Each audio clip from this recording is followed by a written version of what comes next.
Salam sejahtera, penuh damai dan bahagia, pemirsa Dhamma TV dimanapun Anda berada. Senang sekali saya Satna Dewi bisa menyupai Anda kembali tentunya dalam acara Manage Your Mind. Kata kunci kita adalah mind it's not everything. Pikiran atau batin bukan segala-galanya, but everything is from mind. Tetapi segala-galanya berasal dari batin kita. So, jadi manage your mind, tata batinmu. Untuk apa sebenarnya kita harus menata batin kita? Agar kita bisa hidup sehat dan bahagia. Baik, pemirsa Dhamma TV, senang sekali saya kedatangan tamu yang luar biasa jauh-jauh nih dari Jakarta.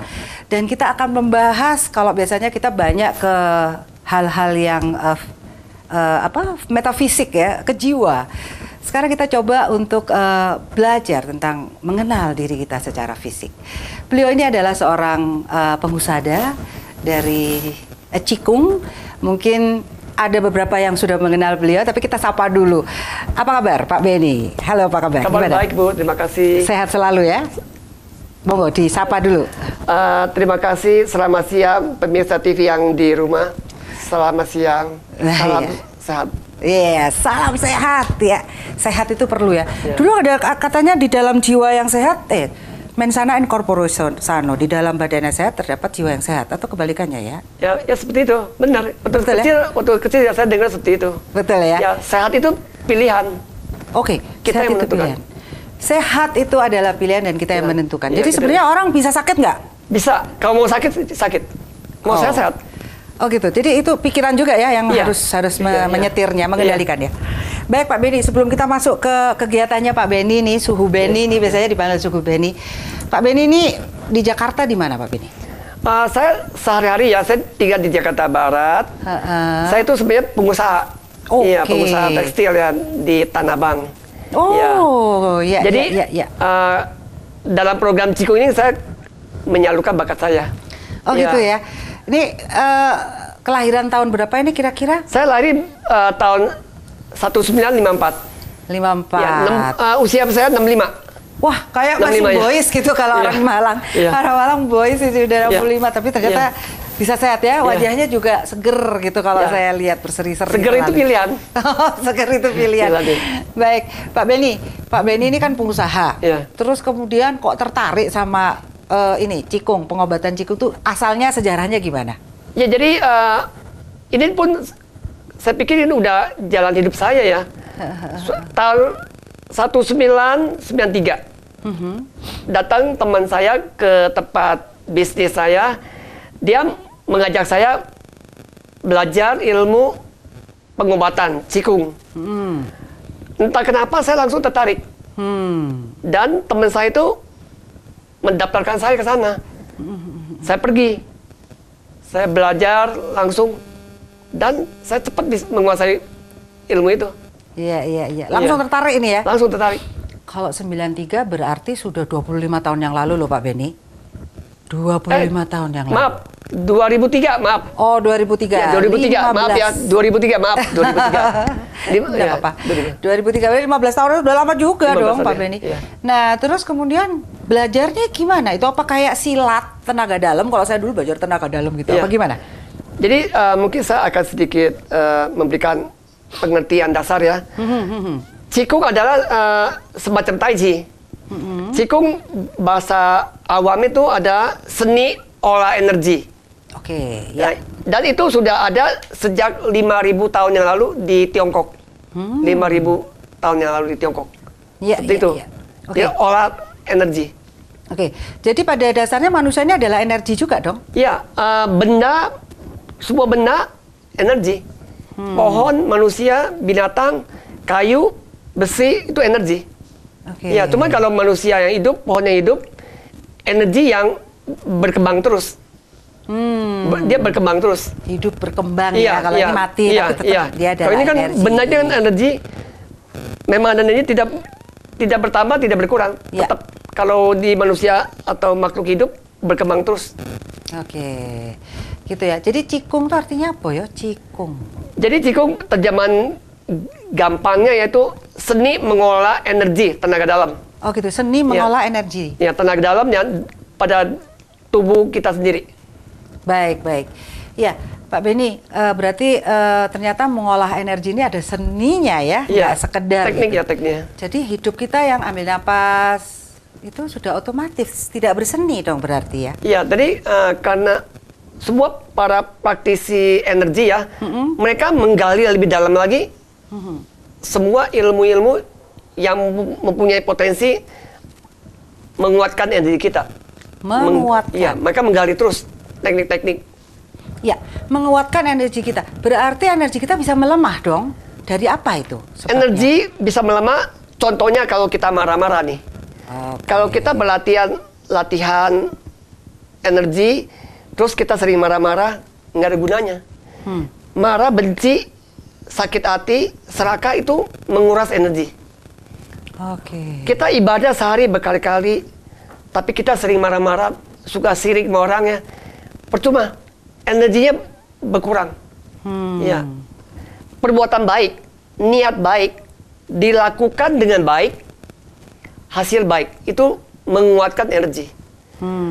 Salah satu yang paling saya sering memberikan nasihat kepada murid-murid saya, untuk dapat energi yang besar, tidak sekedar latihan Qigong, latihan Tai Chi, tidak.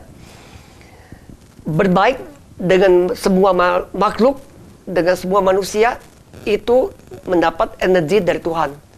Kekuatannya ribuan kali dari kita latihan Qigong atau Tai Chi. Karena energi dari Tuhan nomor 1. Tidak ada habis-habisnya lagi. Iya, Ya. itu yang terbaik. Ya. Itu yang terbaik ya. Iya. Ya.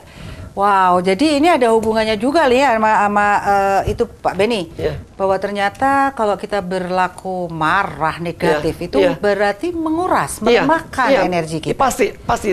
Berarti orang yang suka marah-marah nih harus sering banyak berbuat positif Iya. atau berarti Qigong ya, seperti itu ya? Iya, seperti itu ya.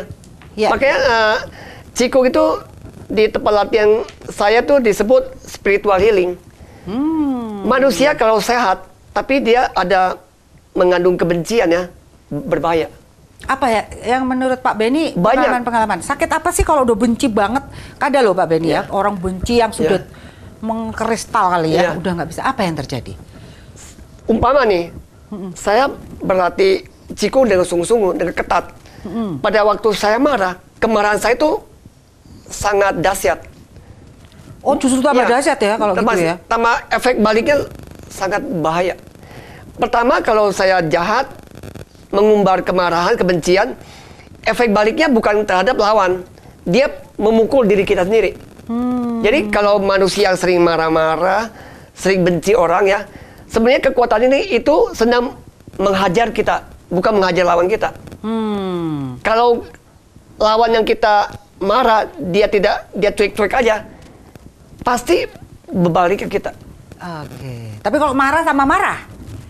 Tetap kita lebih rugi karena kita sumbernya. Oke. Siapa yang memberi banyak, dia akan menerima banyak. Memberi kebaikan banyak, menerima baik lebih banyak. Mengumbar kejahatan, berbalik lebih kencang lagi. Baik, Iya, baik. seperti itu. Tetap mengacu kepada hukum Iya. tabur tuai. Iya, sebab akibat ya. Sebab akibat, Iya. siapa yang menanam, dia Iya. yang menuai, menabur angin, menuai Iya. badai gitu Iya. kan ya. Iya, Seperti betul. itu ya. Iya, betul. Ya, ini juga pengetahuan tentang energi, bahwa manusia ini adalah segumpal energi, Iya. tetapi kita harus mengolahnya dengan Iya. seni, dengan Iya. pengetahuan ya Pak Beni Iya, ya. betul ya. Banyak orang yang ternyata tidak mengetahui itu, jadi sehingga dia dendam, iri Iya. hati, dia nggak tahu Iya. bahwa itu ternyata berbalik ya. Iya, pasti Bang. Jadi kalau kita seperti rokok, kita menyulut rokok ya, membakar rokok. Itu kan apinya membakar batang rokoknya itu. Demikian marah, kalau kita marah dia akan membakar diri kita, bukan membakar lawan kita. Pertama kali yang dibakar diri kita, Oke. diri kita, seperti itu. Baik, baik, baik. Kalau kita dimarahin gitu loh Pak Beni, ketemu orang dimarahin, kita harus apa? Saya pribadi tetap punya rasa marah. Ya, Iya. wajar. Gitu. Kalau lihat hal-hal yang kurang baik, kurang bijaksana, saya juga akan nggak suka. Tapi paling tidak saya udah mulai bisa mengontrol. Oke. Iya, mulai bisa mengontrol. Jadi sebenarnya itu sama-sama energi, cuman bagaimana penggunaannya begitu Iya. ya Pak Beni, kira-kira gitu ya? Ya seperti api kan, kita bisa buat bakar rumah, bisa buat masak mie ya. Iya, iya. Kan enak. Benar. Iya. Nah, Pak Benny, mungkin Pak Benny bisa cerita sedikit pengalaman-pengalaman dari tahun berapa sih Pak Benny mulai kecemplung dan mulai berbagi? Atau apa ya, ngobati apa ya, sebagai apa ya, penyalur energi atau gimana nih istilahnya? 2003 saya belajar Qigong ya. 1 bulan kemudian saya langsung melakukan praktek pengobatan. Jadi saya di sanggar Qigong, saya kan ada tiga sanggar. Saya punya 3 sanggar, saya punya murid 300-an. Tapi saya tidak terlibat pelatihan. Dari awal saya mendirikan Qigong, saya terjun langsung ke pengobatan. Ke healingnya ya? Iya. Jadi yang ngajar tuh murid saya. Saya tidak terlibat pelatihan. Pelatihannya gimana itu pelatihannya? Ada gerakan-gerakan yang khusus memang ya? Jadi Qigong adalah seni olah energi. Olah energi ada 2. Cara diam itu meditasi. Satu lagi cara gerak disebut dengan meditasi gerak. Itu berbentuk gerakan. Ya, itu mengolah energi. Jadi energi yang kita dapat dari meditasi atau Qigong diam itu kekuatannya lebih hebat. Ya, kalau yang diam lebih hebat. Lebih hebat. Kenapa kok lebih hebat? Nanti jangan dibahas dulu ya Pak Benny. Nanti kita ini kan. Oke, pemirsa Dharma TV tentunya penasaran. Ya ada 2 melalui energi meditasi dan melalui gerak. Dan kita akan bahas, kita kupas lebih lanjut setelah yang satu ini. Jangan kemana-mana. Baik, pemirsa Dharma TV tentunya masih bersama saya Sapna Dewi dan Suhu Benny. Beliau adalah ahli seni pengobatannya, seni Qigong ya, seni Qigong. Seni mengolah energi itu yang paling tepat, bahwa manusia ini adalah segumpal energi dan bagaimana sih ada seninya sih sebenarnya untuk mengolah, membuat hidup kita jauh lebih sehat secara fisik dan tentunya juga secara mental. Baik, Suhu Benny, tadi kan kita ngobrolin perkara yang menghimpun energi, ada yang sambil duduk, ada yang sambil bergerak. Ini mungkin bisa dijelaskan perbedaannya. Iya, jadi gini, kalau olah energi dengan secara diam seperti dalam agama Islam disebut berzikir ya. Kalau di agama Hindu, agama Buddha itu meditasi. Jadi meditasi untuk menghimpun energi yang kuat, kita fokuskan objek meditasi itu di cakra, cakra pusar. Ya, cakra pusar ya. Kita bayangkan di cakra pusar. Jadi di cakra pusar itu pada waktu kita meditasi, itu menguatkan tenaga di bawah pusar itu. Makin lama fokusnya makin kencang, makin menguat. Ya, sedangkan kalau kita meditasi gerak, senam, pola energi, kadang-kadang kita lalai. Tangan bergerak terus, tapi pikiran kita kemana-mana. Pada waktu kita latihan, fokus pikirannya melenceng, mikirin dagang, mikirin keluarga, kita tidak akan mendapat energi yang maksimal. Tapi dengan berzikir pada satu poin, satu fokus, lebih peluang energi lebih besar di sana. Ya, seperti itu. Apakah ada proses pembersihan cakra-cakra nih yang saya rasakan ya, Pak Benny? Jadi gini, untuk orang awam membersihkan cakra itu gampang. Salah satu adalah berbuat baik. Kita memberikan sumbangan ke tempat ibadah.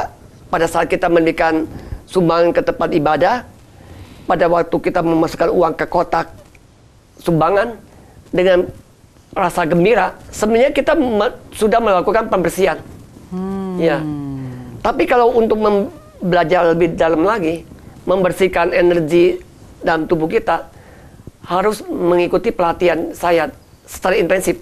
Iya. Berarti ada pelatihannya nih di Jakarta tapi Pak Benny. Kapan di Malang nih? Di Jakarta ya? Ya, pelatihan saya itu saya ada yang mengadakan seminar sehari ya mengenai pengobatan, mengenai pembersihan itu 1 hari 8 jam. Khusus untuk murid-murid saya yang sudah mahir. Jadi kalau orang yang biasa belum pernah belajar, saya menolak. Nah, karena saya bertanggung jawab untuk efek baliknya. Kalau orang sangat tidak terlatih, berarti yang ilmu yang dalam itu bahaya. Malah bahaya ya? Iya, kalau energi, latihan tenaga dalam, kalau tidak dibimbing oleh yang pakarnya, berbahaya. dia akan merusak. Merusak organ Iya, sendiri? merusak tubuh kita. Oh, Iya. gitu ya. Salah satu seperti orang, maaf ya saya cerita ya, apa adanya. Kita berzikir nih, 25 menit. Selesai berzikir, kita langsung mandi. Nggak boleh. Oh, nggak boleh ya? Ya, kita berzikir nih, 20 menit. Langsung kita mandi, atau kita minum air dingin, air es. Membahayakan. Jadi dari mulai panas itu terus Iya. kasih dingin gitu ya? Iya, Itu bahaya nggak banget. boleh ya? Iya, jadi saya akan melatih supaya murid-murid saya bertambah sehat. Tapi kalau kita tidak diarahkan yang benar, membahayakan. Dia beda kayak latihan senam poco-poco ya. Itu kan yang kita latih kan fisiknya aja, Iya. di permukaan. Iya. Seperti itu. Iya. Jadi memang harus paham ya ilmunya Iya. ya Pak Beni ya, nggak serta-merta ya. Iya. Baik, tadi cakra-cakra ini kalau saya tahu ada 7 cakra ya Pak, Iya. ya Pak Beni ya. Apakah itu bisa dibahas di sini atau gimana? Atau secara keseluruhan karena memang Iya. tidak semua juga Iya. memahami ini. Untuk pemirsa yang dalam rumah ya, saya akan membahas cakra selang pandang aja ya. Iya, paling nggak Kalau tahu saya lah, menggali gitu. lebih dalam akan sulit. Iya. Banyak dari disiplin ilmu energi, mereka sebut cakra 7, 9. Ini ya, 7 atau 9 itu perbedaan cuma satu dari guru kita. Sebenarnya cakra yang intinya itu di Qigong itu 11. 11. Tapi di Reiki itu kan banyak 6 ya, 6 atau 7 gitu. 7 ya, kayak 7 ya. mayor ya, yang mayor, Iya, yang minor iya. banyak. Nah, sebenarnya banyak cakra yang kecil-kecil itu juga banyak. Ya, benar. Ya, jadi kalau kita hanya melekat ya, mikirin cakra 7, 8, 9, jadi kita rumit. Jadi latihannya nggak bisa maksimal. Kenapa, Pak? Kita mikirnya hal-hal yang tidak penting. Itu sebenarnya nggak disinggung ya di situ ya? Nggak penting, mau cakra berapa tuh nggak penting. Yang penting metode latihannya udah benar. Mau cakra 5, 7, kita latihan sungguh-sungguh. Iya. Kita nggak perlu tahu titiknya ada berapa. Yang penting latihan kita benar, otomatis semua lancar. Iya. Seperti itu. Iya. Kalau saya sih membayangkannya cuma begini loh Pak Beni, 7 cakra sama dengan 7 warna pelangi gitu, Iya. di matahari Iya, gitu kan. seperti Mama, benar. Seperti itu. Iya. Jadi kadang-kadang apa benar ya Pak Beni, saya ini belajar juga. Iya. Saya kadang-kadang meditasi di bawah Iya. matahari Iya. gitu ya. Iya, benar. Dengan berzikir, terus ada warna merah. Iya, oranye. merah, kuning ya. Iya, Itu iya, benar ya iya, Pak Beni? benar ya. Itu benar ya? Ya itu, ya jadi kalau cakra nih, cakra yang baik itu bentuk warnanya besar ya, diameternya sama. Oke, Dari kepala, tenggorokan, jantung, pusar, tulang ekor, besarnya sama. Warnanya misalnya hijau, kuning, merah, itu diameternya hampir sama, besarnya, cerahnya sama. Cerahnya itulah yang saya Iya, lihat ya. tapi kalau ada satu besar, satu kecil, Itu indikasi ada tidak sesuatu sinergi. ya. Iya, tidak sinergi. Oke. Yang terbaik bukan besarnya itu, meratanya. Iya. Dan cakra kita, bagi orang yang punya kemampuan bisa melihat cakra, itu kan ada warnanya. Cakra itu setiap jam berubah. Pada waktu kita memarkirkan mobil, marah-marah nih, karena cari parkir itu susah. Oh. Kita marah-marah. Oh. Waktu itu aura langsung berubah. Jengkel gitu misalnya ya. Iya, langsung merah. Dia menyangkut emosi. Oke. Iya, jadi cakra seperti itu. Iya. Tapi yang lihat merah, kuning tuh semua orang bisa ngelihat kan, bukan saya aja kan Pak Beni. Apakah semua orang bisa melihat? Tidak semua orang bisa melihat warna Enggak, cakra. waktu di bawah matahari. Ada yang bisa lihat enggak? Saya termasuk gitu. orang yang nggak bisa. Mosok sih Pak? Saya nggak bisa. Karena bagi saya itu nggak penting. Enggak, saya tuh kalau meditasi di bawah ya tiba-tiba kelihatan, bukannya saya mau ngelihat. Iya. Oh, memang tidak semua ya, saya baru tahu. Saya termasuk orang yang tidak bisa ngelihat warna cahaya aura. Oh. Iya. Ya, saya juga nggak tahu sih Iya. Pak. Saya makanya Pak sharingnya sama Bapak Ya, nih. benar itu nggak ada masalah. Oh gitu ya. Nggak ada masalah. Yang penting saya mempunyai teknik mempergunakan energi itu menyembuhkan orang. Iya, paling kan iya. menyeimbangkan energi itu ya. Iya. Sehingga mungkin kalau ada penipisan di cakra tertentu ya membuat itu sakit. Kayaknya gitu Iya. ya Pak Beni ya. Iya, ya, itu apa aja Pak Beni? Mungkin Pak Beni waktu menterapi itu ada kejadian-kejadian dari yang mulai sakit ringan sampai sakit yang parah, mungkin bisa Iya. cerita. Jadi gini, biasanya saya biasa menangani kasus-kasus kayak kebanyakan sakit kanker kan. Saya kasih kanker, stroke, pokoknya yang bahaya dah. Iya. Rata-rata yang orang bermasalah dengan kesehatan yang sudah parah, dia aura tubuhnya bolong-bolong yang luarnya. Pertama bolong-bolong, kedua dia ada warna coklat atau abu-abu. Coklat abu-abu di lapisan auranya. Dan diameter auranya sempit. Kecil. Dari tubuh paling berapa senti aja. Segini ya? Ya, kalau yang terbaik, yang terlatih, yang biasa suka berdoa gitu ya, berbuat baik, rata-rata energi yang menyelimuti tubuh kita itu di atas 1 meter. Ya. Sampai udah tinggi ya? Iya, jadi kalau kita sering berdoa, berbuat baik, dia ada pelindungnya. Pelindung itu energi. Jadi orang yang berbuat baik sangat sulit disantet. Karena dia ada bola energi yang memprotek itu. Iya. Memprotek. Sulit disantet. Oh sulit. Gitu ya. Jadi, ini juga ini mungkin bisa pemirsa bisa, kenapa sih orang bisa kena santet? Berarti mungkin dia juga kurang berbuat baik. Itu pertama bisa juga. Dan dia kurang percaya diri. Dia takut kena santet. Dia memikirkan hal-hal itu. Saya takut disantet, takut. Apa yang kita pikirkan dengan sungguh-sungguh akan menjadi kenyataan. Dan pada waktu kita merasa takut disantet ya, alam bawah sadar itu sudah membuka satu ruang, satu lubang, kita punya peluang disantet. Kita mikirin. Dan alam bawah sadar kita akan merespon. Ya, merespon. Kita takut disantet, jangan-jangan nanti saya bisa disantet. Benar-benar bisa disantet. Oke. Ya. Jadi kita nggak usah takut. Sepanjang kita mengendalikan hidup kita dengan berbuat baik, kita jangan pikir kita boleh santet. Orang menyantet kita, mau jahat sama kita, urusan dia, bukan urusan kita. Urusan kita adalah membuat perlindungan, berbuat baik, berdoa, menolong orang-orang dengan membuat perlindungan yang tangguh, nggak ada masalah santet. Nggak ada urusan. Jadi nggak ada urusan ya? Nggak ada urusan. Santet itu kecil banget gitu ya? Diplok gitu kalau dalam bahasa dimakan sama energi positif tadi ya? Nggak. Atau mungkin malah mental ke orangnya sendiri. Bisa jadi ya? Karena saya juga tidak ada niat membuat pertahanan. Begitu orang mau jahat sama saya, itu kejahatannya akan berbalik dia. Enggak. Saya nggak berpikir gitu ya? Urusan saya, kalau saya nggak ada masalah, udah saya. Iya, netral aja. Gitu. Efek balik nggak ada urusan sama saya. Bukan urusan kita ya? Dia yang berbuat baik atau jahat, dia yang menerima ganjarannya. Saya nggak mikir gitu, biarin aja. Iya, Pak Benny pernah nggak mewawancara pasien-pasiennya gitu? Kenapa kok bisa sakit? Apa ada pembicaraan di awal gitu? Sudah berapa lama sakit? Kenapa sakit? Jangan dijawab dulu. Penasaran ini. Baik pemirsa Dharma TV, tentunya yang sedang menderita sakit. Mungkin ini bisa membuka cakrawala pandang kita lebih luas. Kenapa sih sebenarnya? Kita akan bahas setelah satu ini. Jangan kemana-mana. Baik, pemirsa Dharma TV, tentunya masih bersama saya Satna Dewi dan tamu kita, narasumber kita Suhu Benny. Pembicaraan kita itu mengenai sebenarnya sakit itu sebabnya apa sih gitu ya. Ini langsung praktisinya, jadi kita bisa berbincang-bincang bagaimana pengalaman Suhu Benny ini menghadapi pasien-pasiennya. Jadi pemirsa bisa belajar loh, aku koyong ini, jangan seperti itulah saya gitu, mulai preventif ya. Seperti itu ya Pak Benny. Iya, Pak Benny selama ini ketika menjadi terapis gitu, pernah nggak berbincang-bincang dengan mereka yang meminta tolong itu? Kenapa sih sebenarnya dulu apa sih gitu? Tergali nggak sebenarnya? Jadi gini, rata-rata yang orang minta pertolongan saya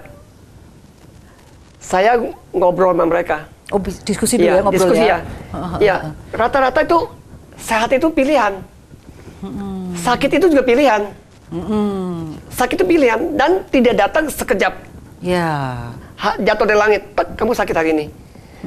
Gaya hidup. Oke, gaya hidup. Iya. Kita yang mengundang penyakit itu datang.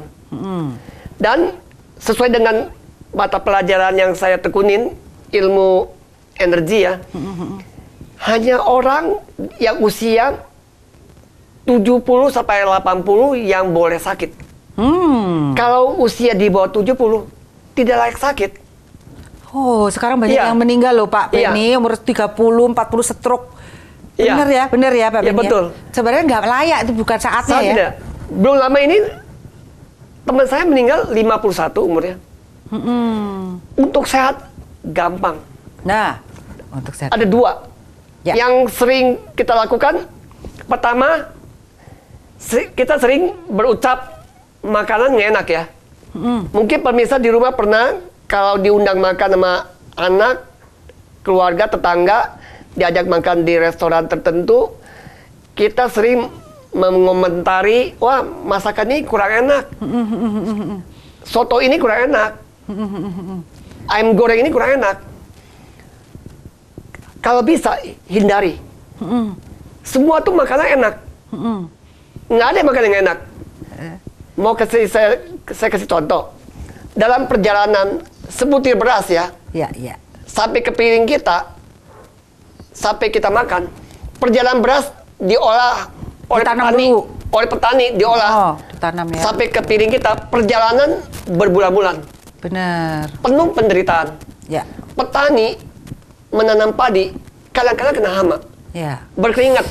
Ya. Belum panen, uangnya udah habis. Dia ngutang ke kiri kanan untuk menyambung hidup. Bagaimana satu makanan sudah disempurnakan di meja kita, kita mengutuk dia, makanan ini nggak enak. Kita mentang-mentang punya uang, bisa beli, tidak menghargai makanan. Ya. Di belahan dunia lain, banyak orang sehari cuma makan sekali loh. Ya. Mati kelaparan pun banyak. Banyak banget. Ya. Dengan kita mengutuk makanan, ini nggak enak, ini nggak enak. Lama-lama mindset kita negatif. Energi negatif ya itu ya. Dapat makanan yang kita nggak biasa makan, respon tubuh kita menolak. Cepat sakit. Kedua, yang mesti hindari adalah capek. Dikit-dikit capek. Dikit capek, ya. Kerja apa capek. Orang yang bekerja, pekerja keras, buru-buru gitu ya, kuli-kuli. Dari pagi, matahari masih gelap. Baru bersinar. Sampai sore, mereka tidak bilang capek. 10 jam loh, non-stop bergerak terus, dia nggak capek. Kita jalan sedikit aja capek. Lalu lintas macet, kita bilang capek. Ya. Mengeluh aja ya. Jadi, capek. Lama-lama, badan kita udah sering menolak, bilang makanan kurang enak. Capek. Udah, kita nggak punya kekuatan. Gampang sakit. Yang paling bermasalah adalah kita sering orang awam yang aduh, ini cobaan dari Tuhan. Saya sakit-sakitan mulu, cobaan dari Tuhan. Sebagai orang yang beriman, yang punya agama, semua kesalahan yang kita lakukan, kita limpahkan atas nama Tuhan. Dengan sendiri kita udah melecehkan Tuhan. Tuhan menciptakan manusia, kita dikasih nalar ya, logika, pikiran untuk memilih, ya, untuk memilih. Seperti itu. Ya. Wow, luar biasa sekali Pak Benny. Baik, pemirsa Dharma TV. Jadi tadi 2 yang harus kita ingat-ingat. Jangan mengeluh, jangan mengatai, tidak bersyukur akan makanan kita. Jadi harus, kalau orang pandai bersyukur berarti energinya positif terus. Pasti. Ya Pak Benny. Lebih sehat ya orang-orangnya ya. Hari ini saya duduk di bangku ini nih, di studio Dharma TV. Ya, ini studio Dharma TV. Saya datang dari Jakarta dengan kesibukan yang padat. Saya menjadwalkan ini untuk isi acara ini. Saya berterima kasih sama Dharma TV ya. Dan yang pengundang saya salah satu adalah Wihara Padmagraha ya di Jalan Batu ya. Mengundang saya ke sini. Pada waktu saya dapat undangan mengisi acara ini, itu detik juga di Jakarta saya berterima kasih. Saya berterima kasih kepada Dharma TV. Saya berterima kasih kepada Wihara Padmagraha di Batu, Malang. Dan kepada Yang Mulia Bante Dhamma Wicayo. Kenapa saya berterima kasih? Padahal saya kan dari Jakarta kan naik pesawat, pergi pulang kan menggunakan biaya ya. Tapi saya bersyukur diberikan kesempatan melakukan perbuatan baik di acara ini. Dan saya yakin perbuatan baik itu ukurannya tidak sebatas uang. Saya bisa kenal sama Ibu, berterima kasih. Hari ini saya dikasih sama Tuhan berkesempatan berkenalan lebih dalam dengan Ibu. Saya berterima kasih. Dan saya yakin, kalau semua diukur dengan uang, harta, kita bukan manusia. Kita ada robot. Ya.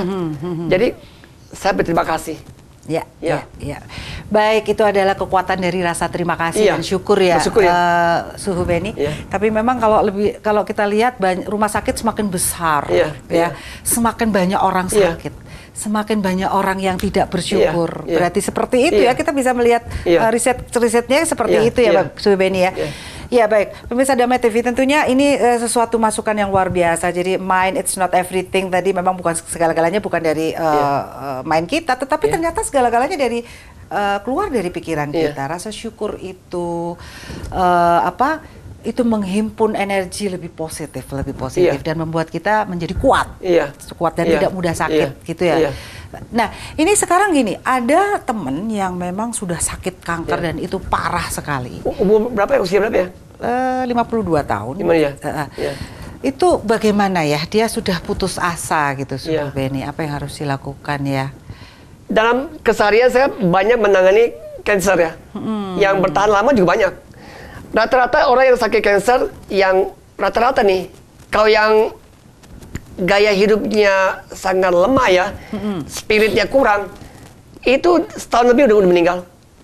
Gitu. Tapi pada waktu kita kena kanker stadium 3 gitu, kita tetap hidup seperti biasa, penuh tenaga, penuh semangat. Kita tidak semangat kena kanker, kita tidak semangat kena kanker lebih cepat mati. Karena yang membunuh kita bukan kankernya, kita punya kepercayaan diri kita runtuh. Begitu dokter bilang kamu kanker stadium 3, langsung itu down ya. Menit juga runtuh badan kita.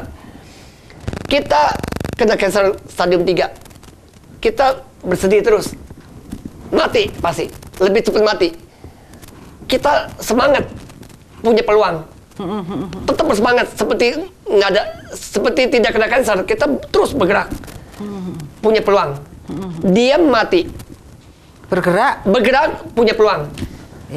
Paling tidak kita sudah memberikan perlawanan.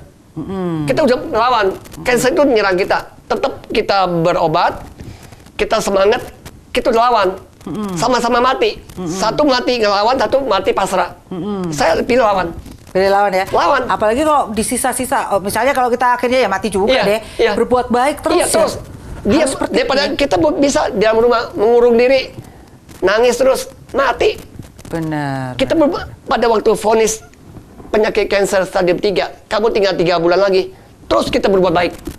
Kita kerja di tempat ibadah kita ya, bantu-bantu, ada acara, kita bantu cuci piring ya, bantu cari dana-dana.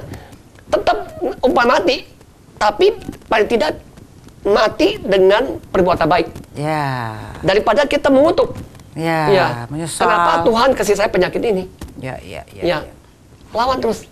Gitu ya. Lawan terus, sepanjang napas nasihat lawan. Tidak lawan mati, lawan mati. Pilih lawan tapi mati. Fight tidak ya lawan. Fight ya. Perang gitu ya. Ya betul. Betul seperti itu ya, Suhu Beni. Baik, itu nasihat yang luar biasa. Jadi power, kekuatan itu dari pikiran kita sendiri ternyata ya. Bahwa kita sebenarnya, benar kata Suhu Beni tadi, sehat atau sakit itu pilihan sebenarnya. Kita. Nah, Suhu Beni, banyak orang yang akhirnya meninggal juga. Gara-gara mungkin Suhu Beni pernah nggak sudah main terapi tapi akhirnya juga dia jatuh juga. Ini pernah terapi akhirnya meninggal juga. Saya sering, saya banyak tangani pasien-pasien yang koma. Ya kalau ada pasien yang koma, teman-teman pemirsa di rumah yang sudah koma di ICU, dokter sudah panggil keluarganya suruh kumpul, tinggal menit-menitnya gitu ya. Tapi dalam kejadian nyatanya kan kadang-kadang gini, dokter panggil keluarga kumpul, ini udah gawat. Bertahan sehari, bertahan 3 hari, bertahan seminggu, kadang-kadang bertahan 2 minggu, sebulan, 2 bulan, 3 bulan.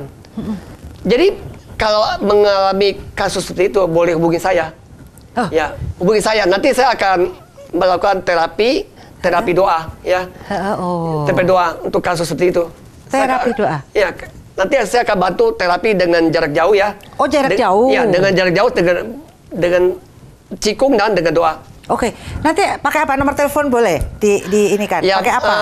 Pemirsa boleh menghubungi studio Dharma TV ya. Oke, nanti mungkin di layar juga ada nomor teleponnya Pak Benny. Dharma TV akan menjadi media ya. Oh gitu, iya, biar nggak langsung gitu ya. Bapak Ibu dan adik sekalian yang di rumah hanya butuh memberikan namanya. Namanya, jenis kelamin, udah cukup. Oke gitu. Nanti kita bahas lagi, Benny. Gimana sih sebenarnya transfer energi jarak jauh? Saya juga pengen tahu ya. Baik, pemirsa Dharma TV, tentunya semakin tahu kita tentang energi kita, bagaimana mengolah energi, dan itu ada seninya. Jangan kemana-mana, kita akan bahas setelah satu ini. Baik, tentunya masih di Dharma TV Manage Your Mind bersama saya Sapna Dewi dan Su Benny. Baik, Su Benny, ini tadi Su Benny mengatakan bahwa ada yang sampai koma berbulan-bulan bahkan ya. Sebentar, sebelum saya mau ke transfer energinya, sebenarnya kalau orang lagi koma ini terus kemudian ditungguin saudara-saudara itu perasaannya gimana ya? Seneng apa tambah gak seneng sih sebenarnya? Ya, ini satu pertanyaan yang sangat istimewa ya. Dalam diskusi yang tadi, ini pertanyaan paling berharga. Gitu ya? Ya, ini berlian ya, kualitasnya.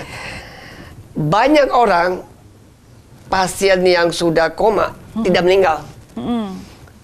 Itu tidak ada hubungan dengan santet lah, guna-guna, itu tidak ada. Semua pasien tidak meninggal, walaupun secara medis hidupnya ditunjang dengan alat-alat mesin. Cuma satu, sang korban ini, saya sebut korbannya, pasien ini, dia banyak memori pikiran. Keinginan dia dalam perjalanan hidup itu belum kesampaian. Kadang-kadang anaknya belum nikah, anaknya masih di luar negeri, rumahnya belum terjual, suaminya belum pulang dari luar negeri. Dia menyimpan memori di alam bawah sadar kita. Jadi sangat erat genggaman dia, keinginan dia. Kadang-kadang yang kasus saya lagi tangani sekarang ya, pasien itu udah 2 bulan kurang berapa hari ya, belum meninggal. Saya udah melakukan pertolongan. Ternyata dia menunggu salah satu anak bungsunya nikah bulan 3. Tahun depan bulan 3 anak bungsunya mau nikah, dia nggak rela kalau tidak hadir pada acara itu. Jadi dia mengunci memori itu. Oke, paham saya. Jadi sebuah niatan yang kuat itu membuat itu ya terkunci ya di situ ya. Ya, Su Benny, kemelekatan ini gimana nih kalau menurut Su Benny? Ada loh yang komanya sampai bertahun-tahun loh. Oh ya, jadi gini, itu salah satu ya tadi. Sang pasien itu memang mempunyai cita-cita yang belum terwujud. Dia ingin cita-cita itu terlaksana, baru dia plong artinya. Satu lagi yang boleh saya kasih sarannya kepada pemirsa Dharma TV yang saya hormatin, ada satu lagi. Kita punya keluarga nih, sakit, di rumah sakit ya. Udah di ruang ICU kan? Keluarga datang, kerabatnya datang. Karena mereka sayang sama pasien ini, sayang. Dalam hidup itu, ini mereka sayang sama pasien ini. Mereka berdoa, menurut keyakinan masing-masing. Belasan orang di ruang ini semua berdoa supaya pasien ini cepat sembuh. Padahal dari segi medis ini orang sudah rusak, organ tubuhnya rusak. Karena 10 orang, 15 orang berdoa berjamaah ya, semua berdoa tambah sehat. Doa yang orang banyak ini punya kekuatan. Dia menggenggam keinginan yang pasien itu jangan meninggal. Sedangkan pasien itu udah nggak kuat. Pasien itu udah sekarat, dia udah nggak tahan, dia udah nggak sanggup, dia harus pergi. Tapi yang satu keluarga 15 orang berdoa, jangan sehat. Terjadilah proses tarik menarik. 15 lawan 1. Pasti itu yang sakit kalah. Udah. Nggak hitam nggak putih, dia abu-abu terus. Nah terus? Ya, jadi kalau memang secara medis kata dokter rusak udah misalnya? Udah rusak, organ tubuh sebagai besar rusak. Ikhlaskan? Ikhlaskan. Oke. Ya, keinginan sembuh itu kan keinginan keluarganya. Yang mesti kita hormatin adalah keinginan pasien. Betul. Pasien itu udah gak tahan, badannya udah hancur semua, dia udah mau pergi. Harusnya kita berdoa untuk kepentingan pasien yang sakit, bukan kepentingan keluarganya. Kan keluarga macam-macam. Ada yang belum dibagi hartanya, kepengen hartanya kan gitu ya. Iya. Ya ampun, Jadi kalau kita mau sayang sama orang tua yang kita sayangi, kita hormatlah keinginan pasien. Kalau dia udah nggak tahan, lepas. Iya. Makanya selalu dibisikkan ya, kita sudah ikhlas kalau mau pergi. Jangan gara-gara kita belum dapat warisan, kita nggak ikhlas. Karena kita berharap dia sembuh. Tulis warisan. Iya, baru pergi. Egois banget. Sering yang saya tangani. Dihadapin gitu ya? Itu 90% saya tangani seperti itu. Keinginan sesuatu jadi penghalang. Wow. Dan itu kejahatan spiritual kitanya. Wow, kejahatan spiritual ada lagi nih. Kita berkeinginan jahat. Aduh, kejahatan spiritual. Ada kejahatan spiritual yang dilakukan lewat doa. Iya, doa yang sebenarnya sangat egois. Sangat egois ya, doa mementingkan egois. kita. Tidak menghargai pasien yang udah setengah mati. Wow, saya baru dengar ini, Su Beni. Ada kecerdasan spiritual, ada kejahatan spiritual. Ada. Ya, secara metafisik, secara fisik ya. Ya, jadi manusia itu terdiri dari dua ya, yang fisik dan yang metafisik, yang gaib dan yang fisik, jasmani dan rohani ya. Gitu ya. Seperti itu. Jadi itu saling berkaitan sebenarnya. Ya, pasti. Ya, Su Beni, itu tadi, waduh, saya baru tahu. Ternyata di sekian banyak pengalaman Su Beni ini ada yang ini perlu banget nih pemirsa pahami lagi, bahwa jika kita punya keluarga yang sakit, yang kemudian sakitnya juga sudah parah mungkin ya, lebih baik kita berdoa untuk mengikhlaskan ya. Ya, dan satu lagi nih, saya kasih nasihat ya.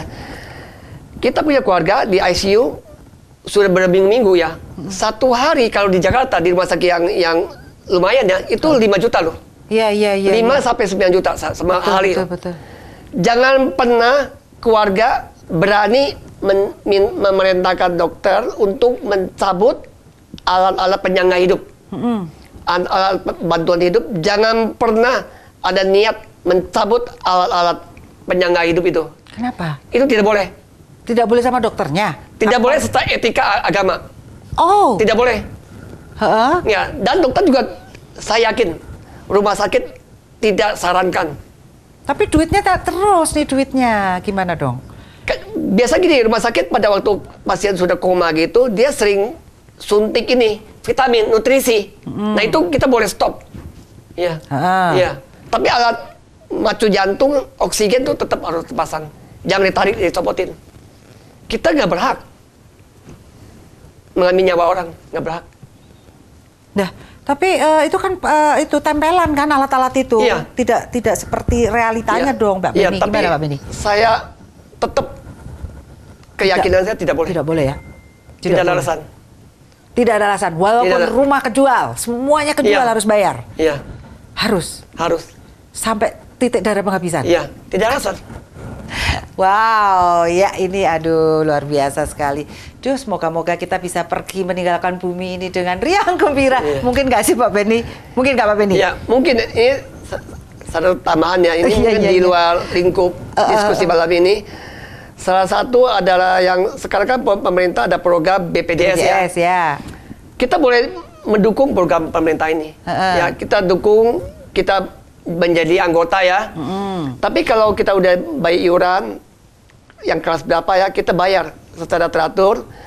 Dan kalau kita masih punya uang nih, kalau cuma sekedar demam, sakit gigi itu ya, encok, nggak usah ke sana ya. Jangan pakai kartu itu. Dengan sakit-sakit yang ringan itu, kita tidak menggunakan kartu BPJS ya. Kita ke dokter umum. Pasti kita keluar biaya ya, 100.000, 200.000 ya. Tapi ingatlah, sepanjang kita sanggup mengeluarkan 100.000, 200.000, kita bayar pakai uang kita. Uang kita keluar kan? Kita tidak menggunakan kartu BPJS.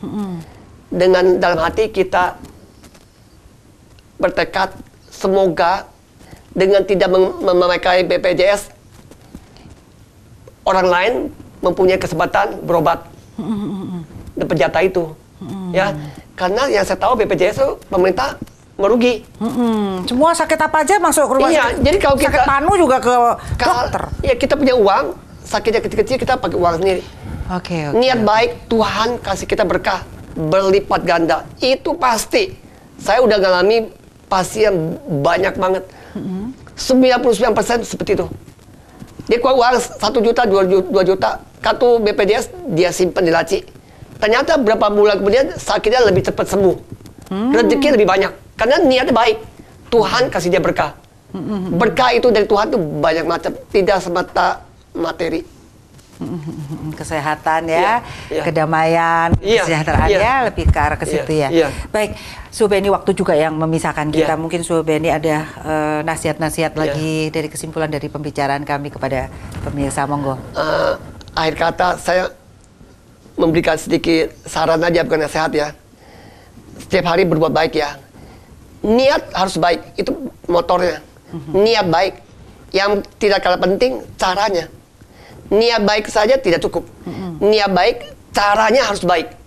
Caranya hasil baik, ya. Jadikan niat baik itu gaya hidup kita. Sehat itu pilihan kok. Sehat bukan kutukan. Pilihan kita yang menentuin. Sehat atau tidak ada di tangan kita. Oke, cukup? Ya. Seperti itu, baik. Terima kasih, Su Benny. Ya, pemirsa Dharma TV, sehat adalah pilihan bukan kutukan. Jangan pernah mengatakan bahwa ini ujian. Ujian sih sebenarnya, ujian untuk berpikir secara benar, begitu ya? Betul, iya betul. Ujian untuk kita berpikir benar gitu, jangan keliru terus berpikirnya. Dan itu tadi niat gaya hidup nih, saya senang banget nih.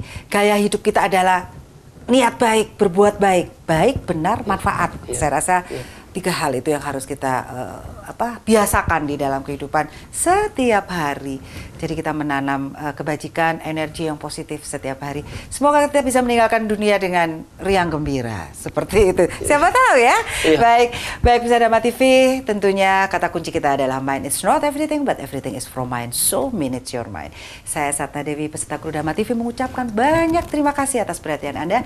Dan saya berharap semoga semua makhluk hidup berbahagia.